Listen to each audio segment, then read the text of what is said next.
Bagaimana menjawab soalan latihan yang Ustazah berikan tadi? Ramai yang tidak dapat mendapat markah penuh. Jadi Ustazah terpanggil untuk menerangkan bagaimana hendak menjawab soalan ini. Soalan ini tempat kosongnya adalah berada di awal. Bermakna ayat ini adalah jumlah fi'liyah. Untuk jumlah fi'liyah, fi'il di awal mestilah fi'il itu satu, yakni mufrad. Manakala isim selepasnya juga lelaki. Jadi isim selepasnya satu ataupun dua ataupun tiga. Okey, satu. Kalau fa'ilnya atau isim selepasnya satu, maka di sini tetap satu, iaitulah huwa. Huwa yaf'alu atau huwa yasna'u. Di sini jawapan dia yasna'u. Sebab al-abu ni lelaki. Bila lelaki, di sini pun mesti lelaki. Satu L juga. Maka inilah yasna'u ni satu L sebab ya asalnya adalah huwa yasna'u. Huwa yasna'u atau wazan huwa yaf'alu. Okey, soalan 2. Ayat ni bermula dengan isim. Ayat bermula dengan isim, kita mesti tengok di sini yang pertama. Kita kena fokus apakah dia, lelaki atau perempuan. Yang pertama lelaki atau perempuan. Yang kedua kita kena tengok berapa. Satu ke, dua ke, ataupun ramai. Satu ke, dua ke, ramai kena tengok. Jadi untuk menentukan kita nak pilih fi'il mana. Semua yang diberi adalah fi'il mudhari'. Tapi fi'il yang mana satu?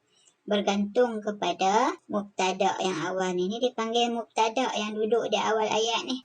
Kita tengok sini ada ta'lib nun. Ta'lib nun menunjukkan yang mana? Menunjukkan dia perempuan. Satu lagi menunjukkan dia dua orang. Jadi dari sini yang mana satu? Perempuan. Mestilah yang mula dengan ta. Tetapi kena tengok pula untuk menunjukkan dia dua orang yang mana? Yang ni berakhir dengan nun. Yang ini berakhir dengan alif nun. Yang berakhir dengan nun tadi kita tahu dia adalah tanda untuk ramai perempuan. Faham? Seterusnya nahnu. Ini dhamir, ganti nama. Nahnu nurattibu lah. Mesti mula dengan nun bila nahnu ni. Nahnu naf'alu, nahnu nurattibu. Semua orang boleh katakan jawab yang ni. Alhamdulillah. Seterusnya hum. Ini selepas hum, tempat kosong ni kita perhatikan semua fi'il apa? Fi'il madhi, labisa, labisu, labisna. Kita nak pilih yang mana? Kita tengok hum ni lah. Kan? Hum ni ramai lelaki. Jadi ramai lelaki mestilah ada waw untuk fi'il madhi. Hum fa'alu, hum labisu. Jawapannya Jim. Seterusnya. soalan ini memanggil. Ayat ni ayat panggil. Ya Zainab. Wahai Zainab. Pertama kita kena tengok Zainab ni. Dia panggil ni Zainab. Zainab adalah satu orang perempuan. Bila soalan macam ni, tanda ada tanya ni, hal ni, maka mestilah awak kan. Jadi awak di sini lelaki ke perempuan? Perempuan. Jadi kita tahulah perempuan mestilah yang mana seorang saja kan. Kalau yang ni ramai. Yang seorang ni yang ni ataupun yang ni. Tapi mana satu perempuan? Yang perempuan yang baris bawah. Soalan nombor 6. tilka surah mu'allaqatun 'alal jidari. Gambar ini digantung di atas dinding. Ala. Okay, soalan 7. Ayat bermula dengan isim. Ayat bermula dengan isim. Kemudian jawapan yang ada diberikan semuanya isim. Kita tengok semuanya ada alif lam. Semuanya ada alif lam bermakna isim. Bila isim duduk selepas isim dinamakan tarkib. Dinamakan tarkib. Okey, tarkib apa? Tarkibun na'ti. Bermakna isim selepas isim yang diberi ini di tempat kosong ini adalah sifat ataupun na'at. Na'at mestilah sama dengan man'ut. Yang ini sama dengan isim yang sebelumnya. Isim yang sebelumnya mestilah sama dengan na'at yang di sini. Jadi yang sama di sini ialah alif. Okey, soalan 8.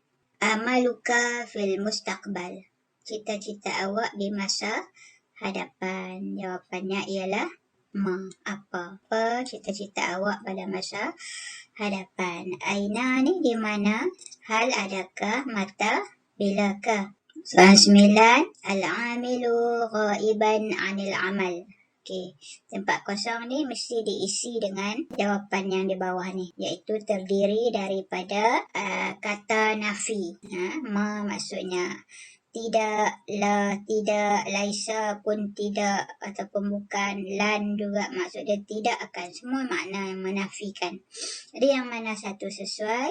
Saya sudah bagi tips dia. Ma untuk fi'il madhi, la untuk fi'il mudhari', laisa untuk isim, lan untuk fi'il mudhari'. Jadi yang bersama isim, kita tengok sini isim. Al-amil ni isim. Amil ni isim. Jadi isim sesuai dengan laisa. Kerana selepas laisa mestilah isim. Selepas laisa mestilah isim. Nombor 10, kita tengok ayat ini adalah jumlah fi'liyah. Sebab kita tengok dekat jawapan yang diberikan semua fi'il. Jadi fi'il selepasnya fa'il. Di mana kita nak tengok untuk menentukan jawapan, kita tengok fa'ilnya iaitu isim selepasnya. Fa'il ni lah yang akan menentukan fi'il dia. Jumlah fi'liyah bermula dengan fi'il. Fi'il itu tidak boleh dijamakkan walaupun fa'ilnya jamak. Sekarang kita tengok al-asyiqa adalah jamak. Jadi kita letak 3. Jamak tu 3. Lelaki ke perempuan? Lelaki. Untuk jumlah fi'liyah tidak perlu ditengok jamak atau mufrad. Yang hanya perlu ditengok ialah adakah ia lelaki atau perempuan. Sekarang kita dah tahu dia lelaki, maka di sini mesti lelaki. Yang manakah lelaki di sini? 3 ada. 3 ada ya di bawah ni, semua lelaki ni. Tapi nak ambil yang mana? Yang tidak ada penambahan di hujungnya. Yang tak ada penambahan, jawapannya yang ni lah. Yang lain semua ada. Yang ni ada, yang ni pun ada. Jadi yang ada ni tak boleh. Tak boleh. Tak boleh duduk di awal ayat. Soalan 11 juga mesti memasukkan di tempat kosong ini adatul istifham. Sebab ada tanda tanya kat ujung ni kan. Jadi yang mana satu kena tahu makna. Yu'ti, memberi. Siapa yang beri? Doktor. Beri kepada siapa? Pada Zaid. Apakah doktor beri kepada Zaid? Jadi jawapan dia maza. Okey, maza sesuai untuk fi'il. Ma tidak boleh. Ma tidak sesuai dengan fi'il. Untuk ada adawatul istifham. Okey, soalan yang berikutnya al-midaliyat ialah jumlah ismiyah. Kemudian selepas dia semuanya isim. Semuanya ada alif lam. Maka bermakna memerlukannya tempat kosong ini adalah sifat ataupun na'at. Jadi untuk menentukan na'at yang mana satukah, mestilah dilihat pada mausuf dia. mestilah dilihat pada man'ut dia. Jadi man'ut dia kita perhatikan dia adalah isim yang ada alif ta, menunjukkan banyak. Tetapi kita kena perhatikan dulu, adakah ia orang atau bukan orang, berakal atau bukan berakal. Jadi kita kena tahu makna. Medalia kita tahu medal. Ingat, dia adalah benda. Bila dia benda, walaupun dia jamak, dia ramai, tapi dikira satu saja, dikira mufrad saja. Satu pi. Bila satu pi, sifat dia juga mesti satu pi di sini. Maka kita kena pilih yang manakah satu pi di sini. Yang inilah satu yang ada ta marbutah di akhirnya. Yang lain, yang ini tak boleh sebab dia muzakkar. Yang ini muzakkar juga. Yang ini muannas. Yang ini muannas tapi dia ada alif nun. Bila ada alif nun bermakna dia dua pi. Okey, jadi jawapan dia ba. Seterusnya soalan 13. Dimulai ayat ni dimulai dengan isim isyarah. Isim isyarah ni mesti sepadan dengan isim selepas dia. Kita kena perhatikan. Isim ni muzakkar ke muannas, ada waw nun menunjukkan dia muzakkar dan dia jamak. Dia jamak muzakkar. Jamak muzakkar pilih di sini. Yang manakah jamak muzakkar? Jawapannya yang ni. Soalan 14. Ya Umar. Dia mula dengan ya ni dipanggil. Dia panggil. Bila panggil ni mesti nak suruh atau nak larang. Jadi kita kena tengok di bawah ni suruh ke larang.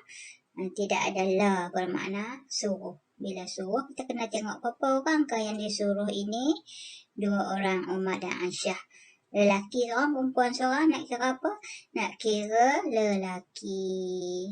Bila kira lelaki, di sini kena lelaki lah. Yang manakah fi'il amar untuk lelaki 2 orang? Jawapannya yang ni. Istami'a, ada alif atau wazan, if'ala. Soalan 15. Ada panggilan, ada tanda seruan ni menunjukkan panggil, munada, seruan, wahai. Yang dipanggil siapa? Selepasnya lah.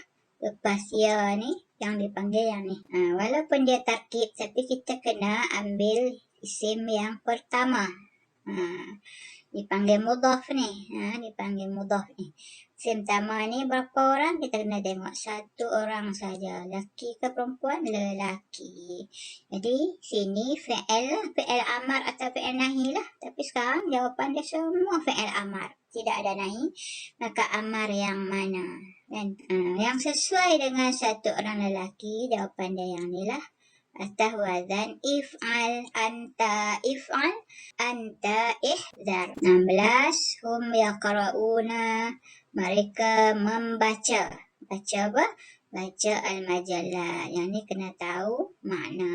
Yang 17. Mula dengan ya, panggil. Siapa yang dipanggil ni? Fatimah. Berapa orang? 1 orang saja. Lelaki ke perempuan? Sudah pasti perempuan. Kemudian adalah. La adalah nahi, larang. Jadi yang mana satu? Fi'il nahi bila larang untuk perempuan kena hazaf nun. La tashrabi saja. Tidak boleh tashrabina sebab sudah ada la. Seterusnya at-talibah. Ayat ni ayat jumlah ismiyah. Jadi kita kena tengok isim ni. Mubtada dipanggil. Dia adalah satu pi. Bila satu pi, sini mesti satu pi jugalah. Yang mana satu? Yang mula dengan ta. Ini jawapan dia jim. Yang soalan ni, ikhtar al-jumlah sahihah fima ya'ti. Pilih jawapan yang sesuai, yang betul. Jawapan dia yang ni. Kenapa? Semuanya sama ni. Sepadan. Sepadan 3 ni. Yang belakang ni tak perlu dipandang. Tak perlu difokuskan. Yang fokus yang depan saja. Yang ni tak sama. Nampak tak? Tidak ada mutabik. Ni lelaki, ni perempuan, ni lelaki balik. Dia mesti sama. Laki, laki, laki. Perempuan, perempuan, perempuan. Haulai yang ini pun sama, tidak sepadan. Yang ni ramai, yang ni 2 orang, yang ni ramai balik. Yang ni pula seorang, yang ni 2 orang, yang ni ramai perempuan. Ni semuanya tidak sama. Jadi jawapan dia alif. Dan nombor 20 pula. Pilih 2 ayat yang betul. Kan? Okey, nombor 1 salah. Sebab apa? Zalika ni untuk seorang. Hukam ramai, adilun ramai. Ulaika ramai, al-ibad ramai, an-nasyita beramai, baru sepadan. Haulai ramai, musyahidun ramai, masrurun beramai. Jawapan dia betul. Yang ni seorang, ramai, ramai. Tak sama. Jadi jawapan dia 2 dan 3. Ni salah type. Jawapan dia 2 dan 3. Setakat itu dulu untuk penerangan jawapan kepada soalan latihan yang kamu telah buat. Harapkan kamu faham, insyaAllah. Untuk soalan tadi, setakat itu dulu. Wabillahi taufiq wal hidayah. Wassalamualaikum warahmatullahi wabarakatuh.